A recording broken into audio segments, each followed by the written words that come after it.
कन्नडिगांच्या दडपशाहीचे कोल्हापुरात पडसाद. शिवसेना उद्धव बाळासाहेब ठाकरे पक्षाच्या कार्यकर्त्यांनी मध्यवर्ती बसस्थानकाजवळ रोखल्या कर्नाटकच्या गाड्या.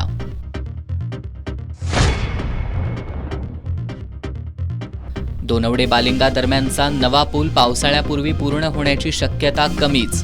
यंदाच्या पावसाळ्यात सुद्धा वाहतूक बंद होण्याच्या भीतीनं लोकांमध्ये अस्वस्थता.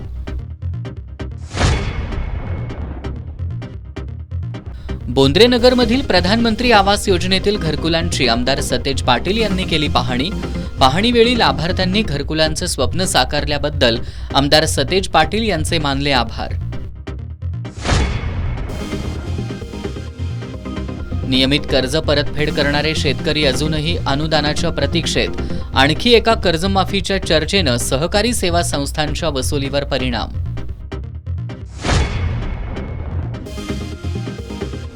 आणि राज्यस्तरीय शिक्षण परिषद घेऊन शिक्षण सेवक पद रद्द करण्याची मागणी करण्यासह शिक्षण सेवकांच्या व्यथा सरकारपर्यंत पोहोचवणार शिक्षण सेवक कृती समितीचे जावेद तांबोळींची माहिती.